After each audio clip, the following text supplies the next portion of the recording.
चलिए बता राठौड़ से खास बातचीत कर रहे हैं हमारे सहयोगी पॉलिटिकल एडिटर योगेश शर्मा।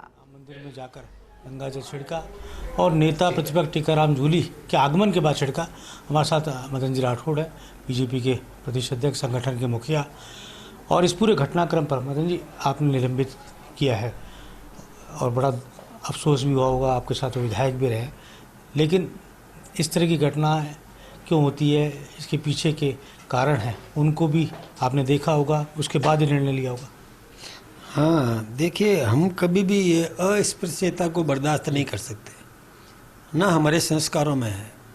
और चूंकि भारतीय जनता पार्टी का प्राथमिक सदस्य भी कोई बनता है, उसमें भी ये पीछे शर्त लिखी हुई है कि मैं अस्पृश्यता या किसी भी प्रकार का लिंग भेद, जाति भेद, धर्म भेद ये मैं नहीं करूँगा। इस प्रकार का बिल्कुल कंडीशन वो स्वीकार करके प्रतिज्ञा लेकर के और सदस्य बनता है। और यदि कोई भी सदस्य जीवन में कभी भी कोई इन सब का उल्लंघन करता है तो पार्टी को गंभीरता से लेना होता है, और पार्टी ने इसको गंभीरता से लिया।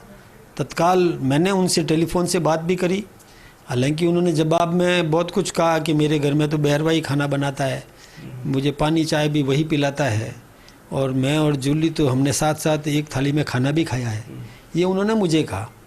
लेकिन चूंकि ये नेता है और वो हम उसकी कोई जाति नहीं होती है, नेता की राजनीतिक नीतियों से उसको करते हैं, उन्होंने मुझे कहा।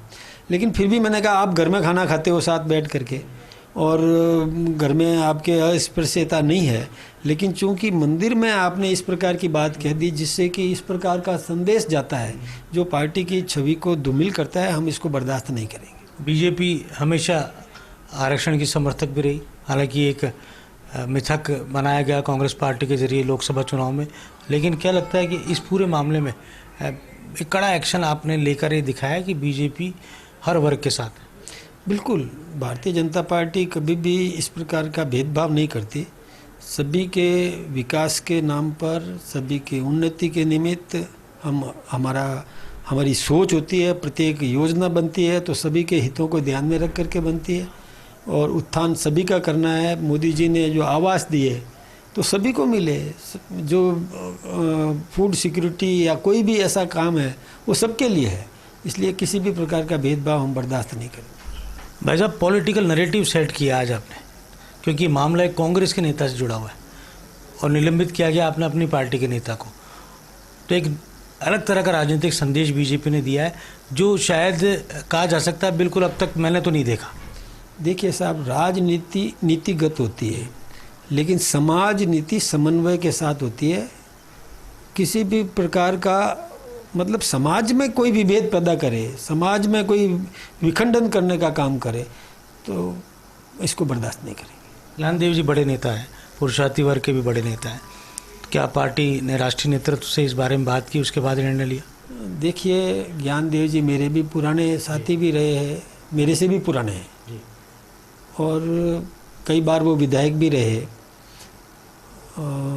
लेकिन जो कृत्य उन्होंने किया है वो असहनीय है। इसलिए हमने जो एक्शन लिया उसको राष्ट्रीय नेतृत्व को हमने भेज दिया। हमारी परंपरा है कि कोई भी हम विधायक या पूर्व विधायक के खिलाफ में कोई भी लेते हैं तो राष्ट्रीय नेतृत्व को हमको तत्काल भेजना पड़ता है, हमने भेज दिया। सवाल उठ रहे क्या कांग्रेस के विरोध प्रदर्शन या उनके नेताओं के बयानों के बाद दबाव में आकर बीजेपी ने ऐसा किया? कांग्रेस का तो कोई मुद्दा ही नहीं है, कांग्रेस को तो ये मुद्दा बनाना ही नहीं चाहिए था। जब हम ही एक्शन ले रहे हैं हमारे व्यक्ति के खिलाफ, तो कांग्रेस इसमें क्या कर लेगी? कांग्रेस, हमारे यहाँ कोई कांग्रेस के हिसाब से हम निर्णय नहीं करते, हम अपने सिद्धांतों के अनुसार निर्णय करते हैं, हमारे विवेक से निर्णय करते हैं। हमारे मन में भी तो ये लगना चाहिए ना कि किसने क्या किया है, हम उसके हिसाब से फैसला करते हैं। अब मैं एक बात आपसे एक और बताऊँ, कांग्रेस को गंभीरता से लेना चाहिए था कि कांग्रेस के नेता उस्मान नाम का व्यक्ति, जिसने सोची समझी रणनीति के तहत मंदिर के बाहर खड़े लोगों पर गाड़ी चढ़ा दी। 2 लोग तो स्पॉट पर जिनकी डेथ हो गई, एक महिला और एक नौजवान की, और एक व्यक्ति की आज मृत्यु हो गई। कई लोग जीवन संघर्ष कर रहे हैं, तो वो कांग्रेस का नेता था ना। मैं सोचता हूँ कि उसने गुस्से में आकर वक्फ बिल के जो प्रावधानों से गुस्से में आकर के उसने ये कृत्य किया होगा कि मंदिर के बाहर खड़े लोगों पर गाड़ी चढ़ा दी। तो कांग्रेस को इसके बारे में सोचना चाहिए। कांग्रेस को इस विषय पर और क्यों नहीं विचार करती है, और जो मुद्दा नहीं है उसको मुद्दा बना रही है, और जो मुद्दा है उसको इग्नोर कर रही है। ये तो अब ऐसा पूरी तरह विकृत मानसिकता सामने आई है। मैं एक बात बताऊं आपको, विकृत मानसिकता का एक उदाहरण और देना चाहूँगा मैं आपको। राज्यसभा के अंदर जो ये जेपीसी बनी थी वक्फ बिल पर, तो जॉइंट पार्लियामेंट्री कमेटी की एक मीटिंग चल रही थी। उस मीटिंग में मौजूद एक सदस्य ने राज्यसभा में भाषण में अपने बात में ये कहा, वक्फ बिल पर बोलते हुए, कि वक्फ बिल पर जब चर्चा हो रही थी तो एक उस नासिर नाम के एक कर्नाटक के सांसद जो राज्यसभा का सदस्य है, उसने कांच की बोतल को यूं पटका, तोड़ करके उसके जो बोतल वाला ढक्कन वाला हिस्सा उसके हाथ में था और पेंदे वाला टूट गया। टूटने के बाद तिकीले नुकीले वो हिस्से थे, उसको गुस्से से और कमेटी के चेयरमैन जगदम्ब भाई का पाल पर फेंका। तो जगदम्ब भाई का पाल सावधान थे कि उसने जब तोड़ा तो वो समझ गए इसके भाव, क्योंकि यूपी के हैं वो भी, कि ये कितना क्या कर सकता है। और वो जो फेंका तो वो हटने के बाद वो कुर्सी पर लगा और कुर्सी में कट लग गया। अब आप कल्पना करो कि भाई यदि सांसद पर लगता, ये चेयरमैन पे लगता तो क्या होता। यानी कितना आक्रोश उनके मन में भरा पड़ा है, कितना गुस्सा। जब इसने सांसद के ऊपर ये बात उसने संसद के अंदर कही, उस उस्मा नासिर की मौजूदगी में कही, और चेयर पर हमारे जो सभापति महोदय खुद विराजमान थे। तो ये मतलब क्या बात है ये। अब कांग्रेस ने क्यों उनके साथ में गलबैयाँ की हुई है, कर्नाटक के सांसद हैं वो, उनके साथ में किस प्रकार से और उसको बर्दाश्त कर रहे हैं, उसके खिलाफ में कार्रवाई क्यों नहीं की। जो ये कृत्य, हालांकि उस कमेटी ने उसको निलंबित किया, लेकिन उसने तो व्यवहार किया ना, वो सबके सामने हत्या का एक प्रयास ही था। और उसी रूप में मैं इस उस्मान के कृत्य को देख रहा हूँ।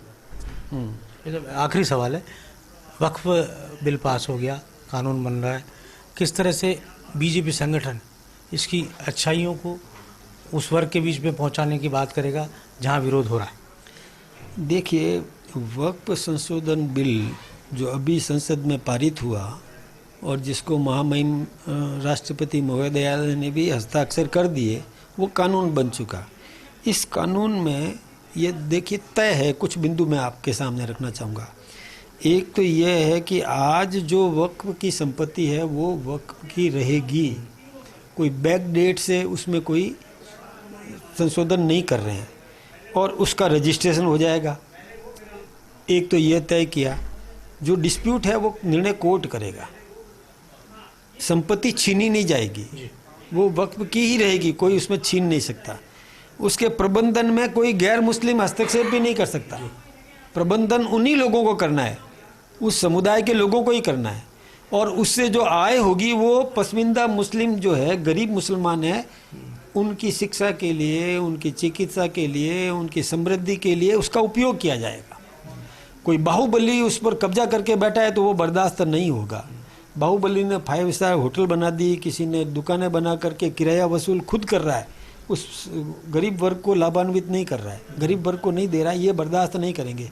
हाँ, वक्फ में संपत्ति का कोई दुरुपयोग नहीं हो, इसमें कोई व्यक्तिगत लाभ नहीं ले सके, इसकी निगरानी के लिए जो समिति बनेगी उसमें गैर मुस्लिम रहेंगे 2 सदस्य,